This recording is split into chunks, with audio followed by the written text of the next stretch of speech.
Karl Marx एक German दार्शनिक, एक अर्थशास्त्री, एक इतिहासकार, एक समाजशास्त्री, एक राजनीतिक सिद्धांत रचयिता, एक पत्रकार, एक समाजवादी क्रांतिकारी और इन सब से बढ़कर वे एक युग परिवर्तक के रूप में जाने जाते हैं। उनकी विचारधाराएं तत्कालीन जर्मन सरकार के अस्तित्व के लिए एक खतरा बन गई थी।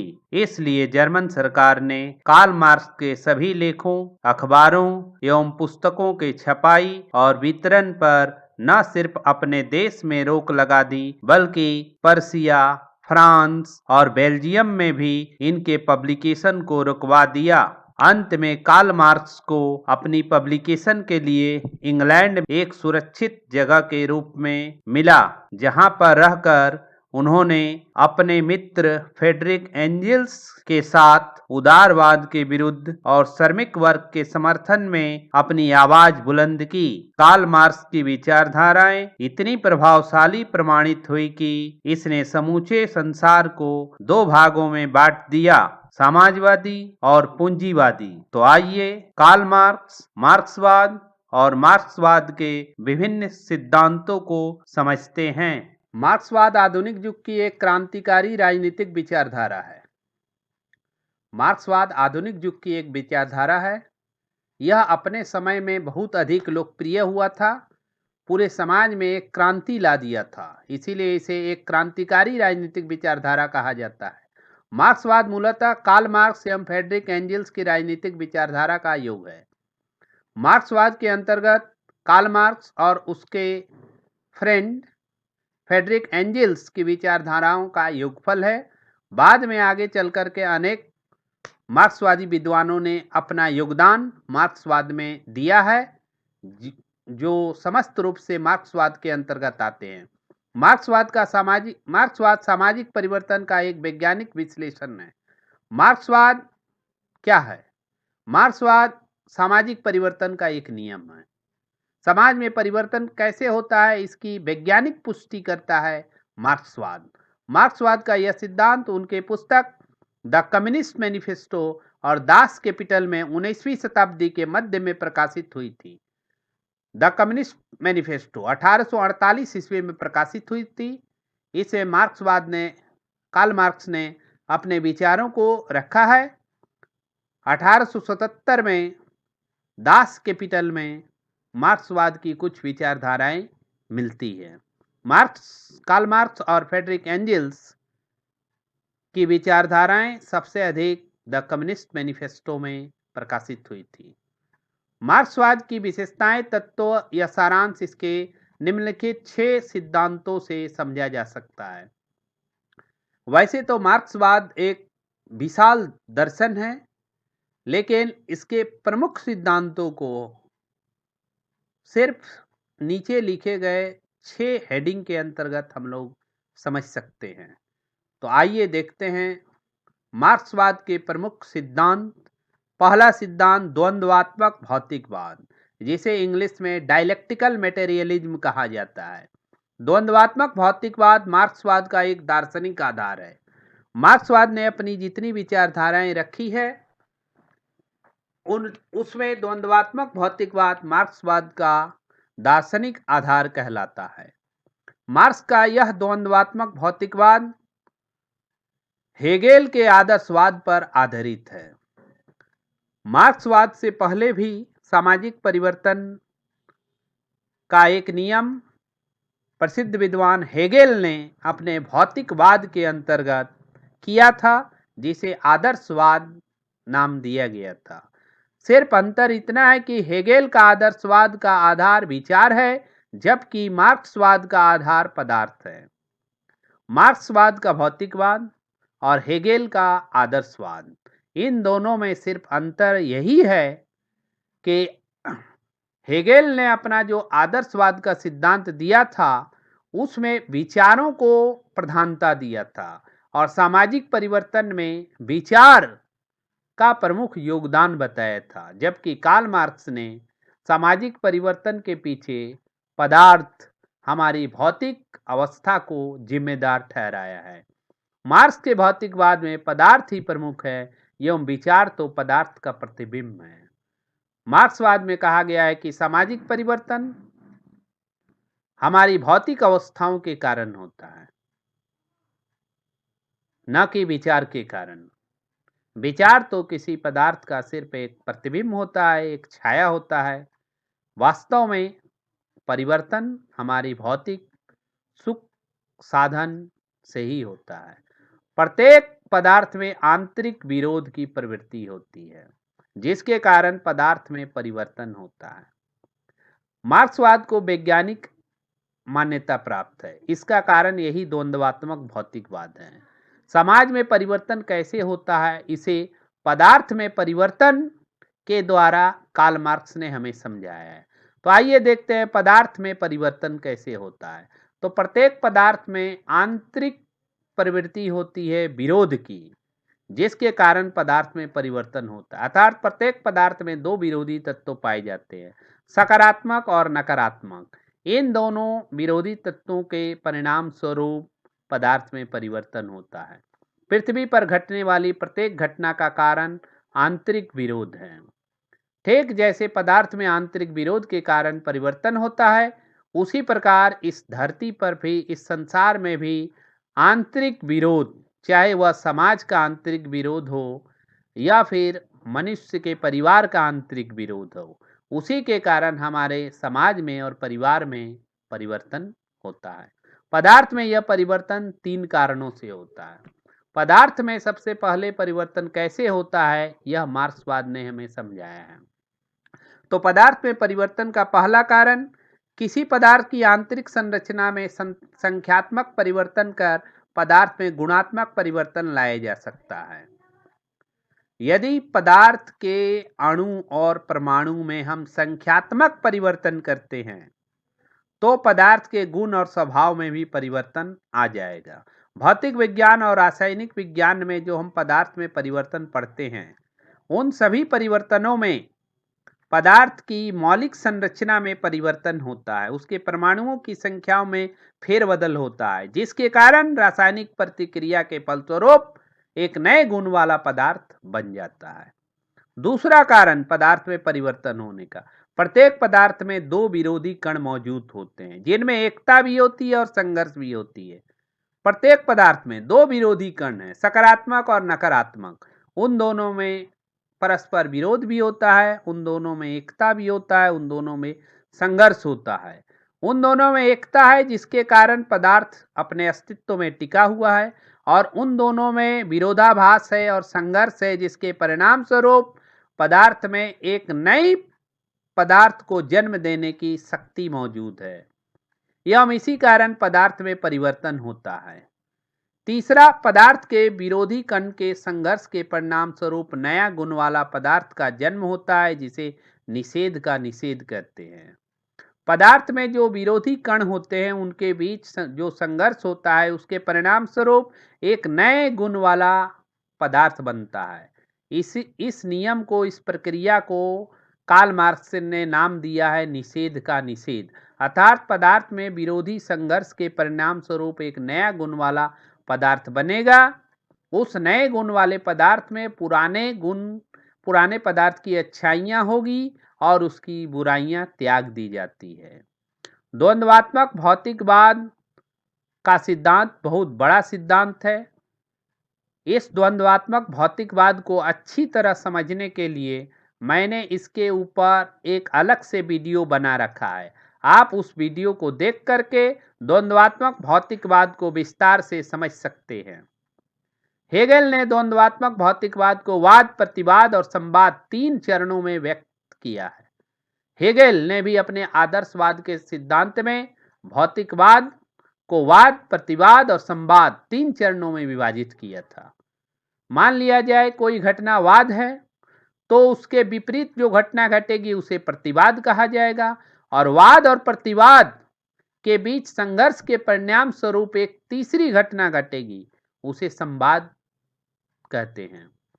यदि हम एग्जाम्पल में पूंजीवाद को एक वाद का नाम दें, तो इस पूंजीवाद के विरुद्ध एक विचारधारा जन्म ली है, जिसे समाजवाद कहा गया। और पूंजीवाद और समाजवाद के संघर्ष के फलस्वरूप संवाद के रूप में एक नई विचारधारा जन्म ली है जिसे साम्यवाद कहा जाता है। इस प्रकार वाद, प्रतिवाद और संवाद, हेगेल के इस 3 नियम को मार्क्स ने भी स्वीकार किया है सामाजिक परिवर्तन के लिए। यदि कोई घटनावाद है तो इसका विरोध प्रतिवाद कहलाता है। इससे एक नई व्यवस्था जन्म लेती है जिसे संवाद कहा जाता है। मार्क्स ने हेगेल के इस परिवर्तन के नियम को स्वीकार कर इसे भौतिक जगत में लागू किया है। मार्क्सवाद का दूसरा सिद्धांत ऐतिहासिक भौतिकवाद। इसे इतिहास की आर्थिक व्याख्या भी कहा जाता है। मार्क्सवाद का व्यवहारिक आधार ऐतिहासिक भौतिकवाद है। द्वंद्वात्मक भौतिकवाद मार्क्सवाद का दार्शनिक आधार था, वहीं मार्क्सवाद का आर्थिक आधार कहलाता है ऐतिहासिक भौतिकवाद। जब हम द्वंद्वात्मक भौतिकवाद के सिद्धांतों का प्रयोग सामाजिक परिवर्तन के क्षेत्र में या इतिहास के परिवर्तन के क्षेत्र में करते हैं तो इसे ऐतिहासिक भौतिकवाद कहते हैं। भौतिकवाद सामाजिक एवं आर्थिक प्रणालियों की घटनाओं, विकास एवं परिवर्तन के नियमों की व्याख्या करता है। यह जो ऐतिहासिक भौतिकवाद है, यह हमें यह बताएगा कि इतिहास के विभिन्न चरणों में किस प्रकार समाज में परिवर्तन हुआ, किस प्रकार समाज में घटनाएं घटी है, किस प्रकार समाज का विकास हुआ है। यही है ऐतिहासिक भौतिकवाद। मार्क्स के अनुसार सामाजिक परिवर्तन व्यक्ति और उसकी भौतिक दशा के बीच द्वंद्वात्मक संबंध का परिणाम है। ऐतिहासिक भौतिकवाद का मूल सारांश यही है, प्रमुख कथन यही है। सामाजिक परिवर्तन व्यक्ति और उसकी भौतिक दशा के बीच द्वंद्वात्मक संबंध का परिणाम है। अर्थात समाज में परिवर्तन और विकास कैसे होता है, तो समाज में सब परिवर्तन और विकास व्यक्ति और समाज में उसके सामने जो भौतिक संसाधन उपलब्ध हैं उसके बीच एक प्रकार का क्रिया प्रतिक्रिया होता है जिसे द्वंद्व कहा जाता है। इसी द्वंद्वात्मक संघर्ष के परिणाम स्वरूप समाज में विकास और परिवर्तन होता है। समाज के आर्थिक ढांचे अर्थात उत्पादन के साधनों में जैसे जैसे परिवर्तन होता है, ठीक वैसे वैसे समाज के ऊपरी ढांचे में भी परिवर्तन होता है। ऐतिहासिक भौतिकवाद के अंतर्गत यह बताया गया है कि जैसे जैसे हमारी आर्थिक क्रियाओं में परिवर्तन होगा, जैसे प्रथम में मनुष्य आखेट युग में रहता था, वह जानवरों का शिकार करता था, उस समय मनुष्य की ऊपरी ढांचा भी वैसा ही था। अर्थात समाज में कोई मनुष्यों या समूहों का नेता हुआ करता था, मुखिया हुआ करता था। आखेट युग के बाद जब कृषि युग आया तो उस समय मनुष्य कृषि के कार्य में व्यस्त हो गया, तो इस प्रकार उसका एक ऊपरी ढांचा अर्थात एक ग्राम या समाज का निर्माण हुआ जिसका प्रधान मुखिया या ग्राम का सरपंच कहा गया। इस तरह जैसे जैसे आर्थिक ढांचे में अर्थात हमारी जीवन यापन की आर्थिक क्रियाओं में जैसे जैसे परिवर्तन होगा, ठीक वैसे वैसे समाज के ऊपरी ढांचे में भी अर्थात शासन तंत्र में उसी प्रकार परिवर्तन देखने को मिलेगा। मध्य युग में सामंतवादी व्यवस्था में भी वही देखा गया कि कृषि के क्षेत्र में जिस प्रकार किसानों में परिवर्तन आया, वे सर्फ कहलाएं, ठीक उसी प्रकार उनके जमींदार और सामंतों की नई सिस्टम दुनिया के सामने आई। तो ठीक वैसे वैसे समाज के ऊपरी ढांचे में भी परिवर्तन होता है।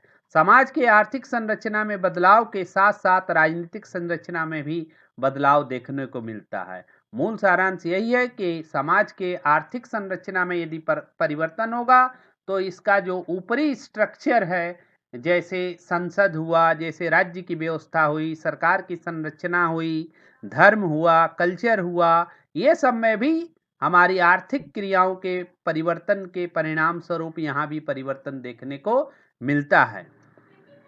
इस ऐतिहासिक भौतिकवाद को डिटेल से मैंने एक दूसरे वीडियो में बना रखा है, जहाँ पर जाकर आप ऐतिहासिक भौतिकवाद को बहुत ही डिटेल से समझ सकते हैं। मार्क्स का तीसरा सिद्धांत अतिरिक्त मूल्य का सिद्धांत। यह मार्क्स का इकोनॉमिक थ्योरी कहलाता है, थ्योरी ऑफ सरप्लस वैल्यू। इस सिद्धांत के द्वारा कार्ल मार्क्स ने पूंजीपति वर्ग द्वारा श्रमिक वर्ग की शोषण को उजागर किया है। इस सिद्धांत में कार्ल मार्क्स और उसके सहयोगियों ने यह दिखाया है कि किस प्रकार श्रमिक वर्ग का शोषण पूंजीपति वर्ग के द्वारा किया जाता है। मार्क्स के अनुसार पूंजी स्वयं कुछ नहीं पैदा करती है, बल्कि उसका उत्पादन श्रम के द्वारा होता है। वस्तु के वास्तविक मूल्य और बाजारी मूल्य में जो अंतर होता है वही अतिरिक्त मूल्य कहलाता है। मार्क्स बोलना चाहते थे कि पूंजी जो है, कैपिटल है, जो उत्पादन में इन्वेस्टमेंट किया जाता है, वह पूंजी अपने आप में कुछ भी पैदा नहीं होता है, बल्कि उत्पादन में जब तक श्रमिकों का श्रम नहीं लगेगा तब तक किसी भी वस्तु का या किसी भी प्रकार का उत्पादन नहीं हो सकता है। वस्तुओं के वास्तविक मूल्य और बाजारी मूल्य में जो अंतर होता है वही अतिरिक्त मूल्य कहलाता है। सरप्लस वैल्यू, सरप्लस वैल्यू किसे कहेंगे? तो किसी वस्तु का जो वास्तविक मूल्य होता है, अर्थात किसी वस्तु के बनाने में जो लागत पड़ता है उसे ही वस्तु का वास्तविक मूल्य कहते हैं, और बाद में वह वस्तु बाजार में जब बिकता है तो उसका मूल्य कितना होता है, इन दोनों के बीच के अंतर को ही अतिरिक्त मूल्य कहा जाता है। यदि मान लिया जाए किसी वस्तु को बनाने में 100 रुपया खर्च होता है, अर्थात उसका लागत मूल्य 100 रुपया है और वह बाजार में वह वस्तु 120 रुपया में बिकता है, तो यहाँ पर अतिरिक्त मूल्य 20 रुपये का होगा। दूसरे शब्दों में अतिरिक्त मूल्य उन दो मूल्यों का अंतर है जिसे श्रमिक पैदा करता है और जिसे वह वास्तव में प्राप्त करता है। यहाँ कार्ल मार्क्स ने बहुत ही अच्छी बात कही है कि अतिरिक्त मूल्य वास्तव में उन दो मूल्यों का अंतर है जो श्रमिक पैदा करता है। कहने का तात्पर्य है कि अतिरिक्त मूल्य श्रमिकों के श्रम के कारण पैदा होता है, न कि पूंजीपतियों के पूंजी के द्वारा। इस प्रकार पूंजीपति लाभ के नाम पर मजदूरों की मजदूरी को हड़प लेता है। तो मार्क्स ने यहाँ पर प्रमाणित कर दिया है कि अतिरिक्त मूल्य मजदूरों के श्रमिक या श्रमिकों के श्रम द्वारा पैदा किया जाता है, लेकिन इस अतिरिक्त मूल्य को पूंजीपति द्वारा रख लिया जाता है। यही है मजदूरों का शोषण। मार्क्स का चौथा सिद्धांत राज्य का सिद्धांत, थ्योरी ऑफ द स्टेट। मार्क्सवाद ने राज्य की उत्पत्ति, प्रकृति और विकास के संबंध में सर्वाधिक वैज्ञानिक सिद्धांत दिया है। राज्य की उत्पत्ति कैसे हुई इसके संदर्भ में बहुत सारी सिद्धांत है राजनीति शास्त्र में, लेकिन मार्क्स का दिया हुआ सिद्धांत सबसे अधिक मान्यता प्राप्त और वैज्ञानिक है। मार्क्सवाद के अनुसार राज्य की उत्पत्ति उत्पादन प्रणाली में परिवर्तन के कारण सामाजिक परिवर्तन के साथ हुई है। मार्क्स का कहना है कि राज्य की उत्पत्ति उत्पादन प्रणाली में परिवर्तन के परिणाम स्वरूप हुआ, अर्थात उत्पादन प्रक्रिया में परिवर्तन हुआ है, हमारी आर्थिक क्रियाओं में परिवर्तन हुआ, जिसके कारण हमें राज्य की आवश्यकता महसूस हुई है और राज्य बनाया गया है। राज्य की उत्पत्ति पूंजीपति वर्ग की स्वार्थ की रक्षा हेतु की गई है। यह समझने वाला कथन है कि राज्य की उत्पत्ति पूंजीपति वर्ग की स्वार्थ की रक्षा हेतु की गई है। आमतौर पर हम लोग समझते हैं कि राज्य के को हमारे कल्याण के लिए बनाया गया है, वह राज्य हमारी भलाई करता है, लेकिन मार्क्सवाद ठीक इसके विपरीत बोलता है। मार्क्सवाद का कहना है कि राज्य की उत्पत्ति मनुष्यों का, व्यक्तियों का कल्याण करने के लिए नहीं किया गया है, बल्कि उनका शोषण करने के लिए किया गया है। राज्य जो है यह पूंजीपतियों के हाथ में दिया हुआ एक अस्त्र है, जिसकी मदद से वे श्रमिकों का, मजदूरों का शोषण करते हैं। राज्य की आवश्यकता मनुष्य द्वारा नहीं अनुभव की गई है, बल्कि राज्य की आवश्यकता पूंजीपति द्वारा अनुभव किया गया है, इसलिए राज्य पूंजीपतियों के द्वारा बनाया गया है। इसलिए मार्क्सवाद कहता है कि राज्य पूंजीपतियों के हाथ में दिया गया एक शस्त्र है, जिसकी सहायता से पूंजीपति वर्ग श्रमिक वर्ग का शोषण करता है। तो मार्क्सवाद ने ठीक ही कहा है कि राज्य को पूंजीपति वर्ग ने ही बनाया है और यह एक यंत्र के रूप में पूंजीपतियों के द्वारा इस्तेमाल किया जाता है। इससे पूंजीपति वर्ग अपनी रक्षा करते हैं और श्रमिकों का शोषण करते हैं। एंजल्स ने भी कहा है, राज्य एक वर्ग के द्वारा दूसरे वर्ग के दमन के लिए एक यंत्र मात्र है। State is a weapon for the operation of one class by another. राज्य को ये लोग एक अस्त्र के रूप में, एक औजार के रूप में बताया है, जिसके द्वारा एक वर्ग अर्थात पूंजीपति वर्ग दूसरा वर्ग अर्थात श्रमिक वर्ग का शोषण करता है। मार्क्सवाद का पांचवा सिद्धांत वर्ग संघर्ष का सिद्धांत, थ्योरी ऑफ क्लास स्ट्रगल। वर्ग का अर्थ उन लोगों से है जो समान आर्थिक स्थिति में रहते हैं। वर्ग वे सभी व्यक्ति जो एक ही प्रकार की आर्थिक स्थिति में रहते हैं, अर्थात जिनका जीवन यापन एक ही प्रकार का होता है, जिनमें आर्थिक समानता पाई जाती है, उसे ही मार्क्सवाद वर्ग कहा है। उदाहरण के लिए किसान वर्ग, श्रमिक वर्ग, पूंजीपति वर्ग, ये अलग अलग वर्ग हैं जिनका आर्थिक स्तर, इकोनॉमिक स्टैंडर्ड एक जैसा है। सभी किसानों का एक अपना इकोनॉमिक स्टैंडर्ड है, श्रमिकों का अपना, और पूंजीपतियों का एक हाई लेवल का अपना एक इकोनॉमिक स्टैंडर्ड है। तो पूंजीपति एक वर्ग हुआ, किसान या श्रमिक वर्ग भी एक वर्ग हुआ। मार्क्स के अनुसार वर्ग का अर्थ उत्पादन के साधनों के साथ मनुष्य के संबंध से है।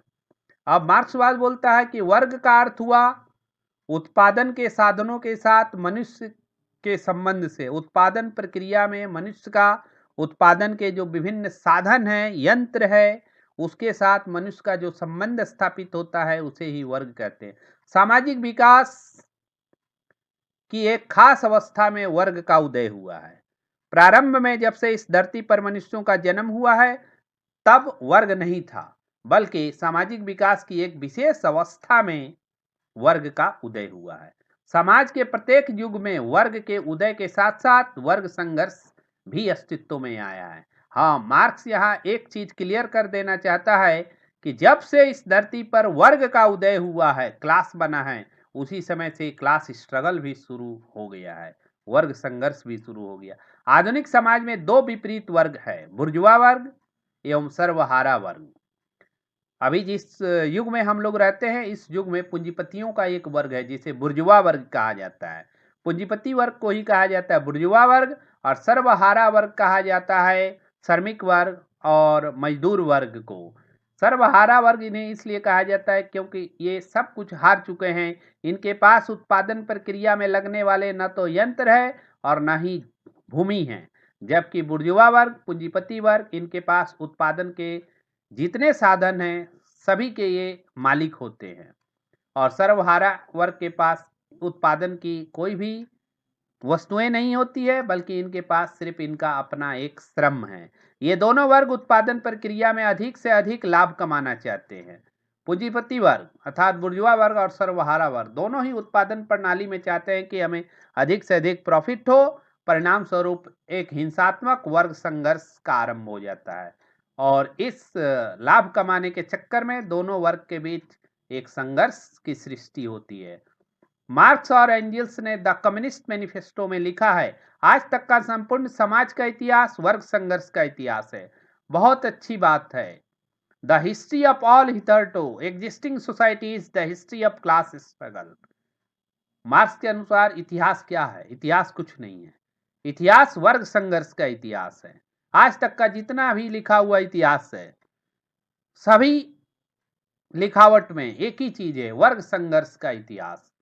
प्रत्येक युग में, आदिम युग से लेकर के आज वर्तमान आधुनिक युग तक, प्रत्येक युग में दो वर्ग रहे हैं। ये दो वर्ग हमेशा से संघर्ष करते आए हैं, इसलिए मार्क्सवाद ने इतिहास को वर्ग संघर्ष का इतिहास का नाम दिया है। मार्क्स का छठा सिद्धांत क्रांति का सिद्धांत, थ्योरी ऑफ रिवॉल्यूशन। मार्क्स के अनुसार क्रांति आवश्यक है।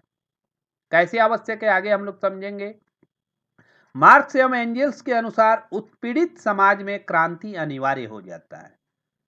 आगे बताया जा चुका है कि समाज में पूंजीपति वर्ग के द्वारा श्रमिकों का शोषण किया जा रहा है। इस शोषण उत्पीड़न से बचने के लिए सर्वहारा वर्ग को, श्रमिक वर्ग को एक क्रांति करनी पड़ेगी, तभी वह शोषण और उत्पीड़न से मुक्ति पा सकता है। क्रांति से उत्पादन के पुराने संबंधों में परिवर्तन एवं एक नई आर्थिक सामाजिक संरचना की स्थापना होती है। मार्क्सवाद कहना चाहते हैं कि जब तक क्रांति नहीं होगा तब तक उत्पादन प्रणाली में परिवर्तन नहीं होगा। उत्पादन के जो संबंध है पूंजीपति वर्ग के बीच और सर्वहारा वर्ग के बीच जो संबंध है, यह पुराना संबंध को समाप्त करना होगा, उसके स्थान पर एक नई आर्थिक और सामाजिक संरचना का निर्माण करना पड़ेगा। इसके लिए एक क्रांति की जरूरत है और मार्क्स के अनुसार क्रांति हिंसात्मक हो या रक्तपूर्ण क्रांति हो, तभी समाज में परिवर्तन हो सकता है। शोषित वर्ग एक रक्तपूर्ण हिंसात्मक क्रांति के द्वारा उत्पादन के साधनों के ऊपर अपना अधिकार जमाकर राज्य और बुर्जुआ वर्ग को समाप्त कर देगा। वही चीज कि शोषित वर्ग, मजदूर वर्ग, श्रमिक वर्ग एक रक्तपूर्ण हिंसात्मक क्रांति करेगा और इस क्रांति के द्वारा वे पूंजीपतियों के हाथ से उत्पादन के तमाम साधन छीन करके उस पर अपना अधिकार जमाएंगे और जो राज्य है, जो पूंजीपति वर्ग का एक अस्त्र के रूप में कार्य करता है, इसे इस क्रांति के द्वारा समाप्त किया जाएगा और बुर्जुआ वर्ग का भी अस्तित्व मिटा दिया जाएगा एवं उसकी जगह एक ऐसी समाज बनेगा जिसमें कोई वर्ग नहीं होगा। एक ऐसा समाज बनाया जाएगा जिसमें न तो पूंजीपति वर्ग होगा, न ही श्रमिक वर्ग होगा, बल्कि उत्पादन के सभी साधनों के ऊपर समाज का स्वामित्व होगा। सभी श्रमिक इसके मालिक होंगे। उत्पादन के साधनों का स्वामित्व संपूर्ण समाज का होगा। इस तरह एक वर्गहीन एवं राज्य विहीन समाज का उदय होगा। तो मार्क्सवाद के अनुसार लास्ट में जो एक समाज बनेगा उसमें न तो वर्ग होगा और न ही राज्य होगा। क्लासलेस एंड स्टेटलेस सोसाइटी का जन्म होगा। निष्कर्ष, कंक्लूजन। आइए अब मार्क्सवाद का निष्कर्ष देख लेते हैं। संक्षिप्त में कह सकते हैं कि मार्क्सवाद एक प्रगतिशील दर्शन है। मार्क्सवाद 19वीं शताब्दी से आरंभ होकर के आज तक यह निरंतर आगे बढ़ते जा रहा है। मार्क्स के सिद्धांतों को 19वीं एवं 20वीं शताब्दी में जितनी लोकप्रियता एवं सफलता मिली, उतनी अन्य किसी विचारधारा को नहीं मिली। 19वीं शताब्दी में जब मार्क्सवाद का उदय हुआ, उस समय मार्क्सवाद बहुत अधिक लोकप्रिय विचारधारा बनी। इसने समाजवाद को नए ढंग से परिभाषित किया। यही कारण है कि श्रमिक वर्ग, मजदूर वर्ग ने पूंजीपति वर्ग के विरुद्ध इस नई समाजवाद को अपनाया और मार्क्सवाद के विचारधाराओं पर चल पड़े। सबसे महत्वपूर्ण बात है कि इसने समस्याओं को श्रमजीवी वर्ग के दृष्टिकोण से देखकर समाजवाद के स्वरूप को ही बदल दिया। पहले भी समाजवाद था, मार्क्सवाद से पहले, लेकिन उस समय का समाजवाद समस्याओं को श्रमजीवी वर्ग के दृष्टिकोण से नहीं देखा था। लेकिन मार्क्सवाद पहला ऐसा विचारधारा है जिसने समस्याओं को श्रमजीवी वर्ग के दृष्टिकोण से देखा और अपने युग के प्रमुख वैज्ञानिक सिद्धांतों के साथ संबद्ध करके समाजवाद को वैज्ञानिक बना दिया। जब से मार्क्सवाद ने समस्याओं को श्रमिक वर्ग के स्तर पर उतर कर देखना शुरू किया, उसी समय से मार्क्सवाद समाजवाद के स्वरूप को बदल दिया। इसमें एक वैज्ञानिकता आई और मार्क्सवाद एक लोकप्रिय विचारधारा बन गया। आप इस वीडियो का पीडीएफ वीडियो के डिस्क्रिप्शन बॉक्स में दिए गए लिंक से डाउनलोड कर सकते हैं। देखने के लिए बहुत बहुत धन्यवाद।